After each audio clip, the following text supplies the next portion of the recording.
In 1977, a telescope in Ohio picked up a signal from deep space so strange that the scientist monitoring it circled it in red pen and wrote one word: "Wow."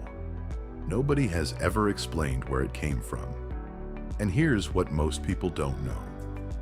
Scientists have picked up signals like this more than once. Every time, the trail goes cold. Today, some of the world's leading scientists are saying something they wouldn't have said 20 years ago. It's no longer a question of if we're alone. It's a question of how soon we'll find out we're not. The answer might be closer than we think. For most of history, this question was pure philosophy. Now it's math. Scientists estimate there are over 200 billion galaxies in the observable universe. Each one contains, on average, around 100 billion stars. Thanks to a spacecraft called Kepler, researchers now believe that most of those stars host at least one planet.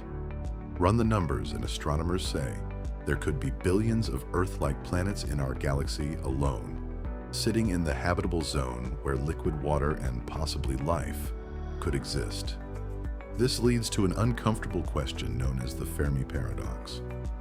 Physicist Enrico Fermi reportedly asked his colleagues over lunch, if the universe is so big, where is everybody?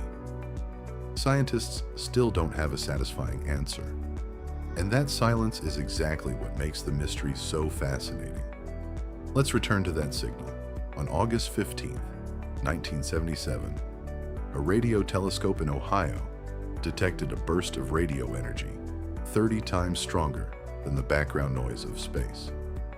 It lasted 72 seconds and matched almost exactly what scientists predicted an artificial signal should look like. Then it never repeated. Not once in over 45 years of searching the same region of space. Scientists have proposed many explanations, including a passing comet, military satellites, and even space debris, reflecting radio waves. But according to researchers who have studied the event, none of these explanations fully fit the data. The region of sky where the signal originated contains a sun-like star about 1,800 light-years away. If something sent that signal, it began its journey toward Earth before the fall of the Roman Empire. We may never know what caused it, but humanity hasn't stopped listening. Here's something many people don't expect.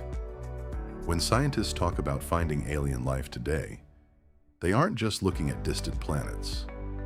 Some of the most promising places are right here in our own solar system. One of them is Europa, one of Jupiter's moons. Beneath its icy shell lies a liquid ocean that contains more water than all of Earth's oceans combined. NASA researchers believe hydrothermal vents may exist on its ocean floor, similar to the environments where life may have first emerged on Earth. Then there's Enceladus, a moon of Saturn. Spacecraft have directly photographed enormous geysers of water vapor erupting from its surface. Scientists confirmed that these plumes contain organic molecules, the building blocks of life. Meanwhile, on Mars, rovers have detected seasonal methane spikes that scientists still can't fully explain. On Earth, most methane comes from biological activity. None of this is proof of life, but these worlds have become top priorities in the search for extraterrestrial organisms. For decades, one major problem limited the search for life beyond Earth. We couldn't study exoplanets in enough detail. That changed with the James Webb Space Telescope. Scientists can now analyze the light passing through a distant planet's atmosphere and determine its chemical composition. In 2023, researchers detected carbon dioxide and methane in the atmosphere of a planet called K218b, located within its star's habitable zone. Some scientists even reported a possible signature of a molecule that, on Earth, is produced only by living organisms. Other researchers urged caution and emphasized that the data still needs confirmation. That disagreement is real science happening in real time.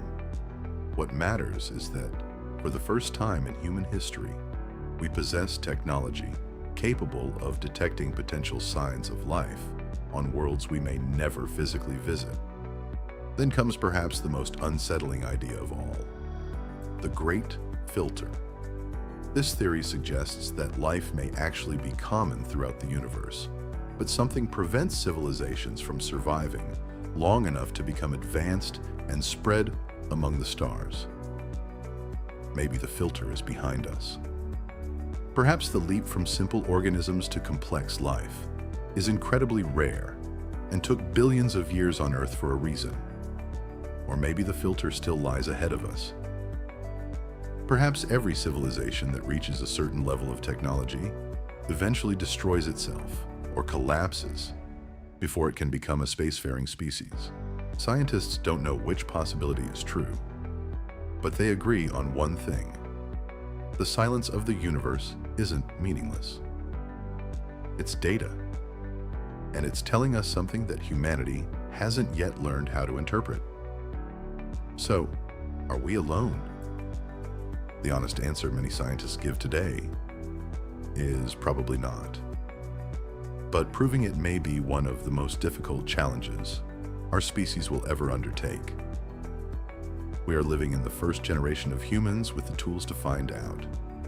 We have telescopes capable of reading starlight for chemical fingerprints, rovers that can drill into alien soil, and missions already being planned to explore oceans hidden beneath the icy surfaces of distant moons.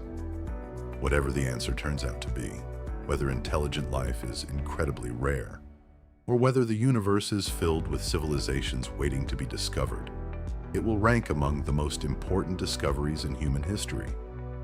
The universe has been silent for a very long time, but for the first time, humanity is finally asking the right questions and building the tools needed to hear the answer.